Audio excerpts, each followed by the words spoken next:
Comscore नुसार आता isakal.com आहे देशातील नंबर 1 ची मराठी न्यूज वेबसाईट। प्रत्येक अपडेटसाठी isakal.com ला नक्की भेट द्या। त्या दिशा साल्यांच्या आई वडिलांच्या घरी जाऊन 3 तास नेमकं काय करत होत्या,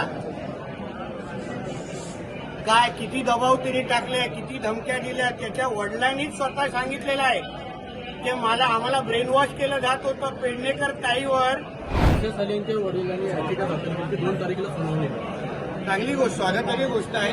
शेवटी हा न्यायालयीन विषय आहे। न्यायालयाने त्या वडिलांच्या पिटिशनला न्याय म्हणजे त्याची नोंद घेतलेली आहे, 2 तारीखच्या संदर्भात दिलेली आहे। मला विश्वास आहे जे काही सत्य कोर्टाच्या समोर, जे काही पुरावे संबंधित वकील जेव्हा मांडतील तेव्हा माननीय न्यायालय योग्य तो निर्णय देतील आणि दिशा साल्यान आणि सुशांत सिंग राजपूतला योग्य पद्धतीने न्याय देतील। किशोरी पेडणेकर काल सिंधुदुर्गात होत्या, त्यांनी असं म्हटलंय की दिशा सालियन प्रकरणात आत्ताच त्यांच्या वडिलांना ही जात काढली आणि त्यांच्यावर दबाव आहे असं ते म्हणतात। पेडणेकर ताईंनी खरं म्हटलं तर सत्य बोललं पाहिजे। त्या दिशा साल्यांच्या आई वडिलांच्या घरी जाऊन 3 तास नेमकं काय करत होत्या, काय किती दबाव तिने टाकले, किती धमक्या दिल्या, त्याच्या वडिलांनीच स्वतः सांगितलेलं आहे की आम्हाला ब्रेन वॉश केलं जात होतं। पेडणेकर ताईवर, किशोरी पेडणेकरांवर आम्ही आरोप केलेला नाहीये, दिशा साल्यांच्या वडिलांनी केलेले आहेत। म्हणून त्या संबंधित दिशा साल्यांच्या वडिलांनी योग्य ते त्याला उत्तर देतील। नितेश राणे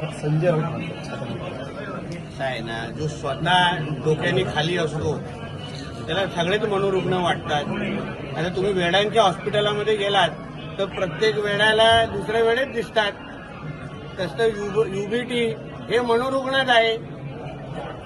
म्हणून त्याच्यामध्ये संजय राजाराव राऊतची चूक नाही, तो स्वतःच वेडा असल्यामुळे त्याला सगळेच वेळे दिसतात। संजयराव असं पण म्हणतात की मनोहर जोशी, नारायण राणे, उद्धव ठाकरे मुख्यमंत्री असताना दंगली घडल्या नाहीत, तर दंगलीला खतपाणी घालणारे त्यांच्याच मंत्रिमंडळाचे मंत्री आहेत। हो, पण उद्धव ठाकरेला दंगली केव्हा कधी कशा घडवायच्या होत्या याच्या तारखानुसार मी सांगू शकतो। मातोश्रीमध्ये कधी कधी बैठक झालेले, त्याचे काही माझ्याकडे लोक आहेत जे तेव्हा तिथे उपस्थित होते। कीर्तीकर साहेबांना बोलून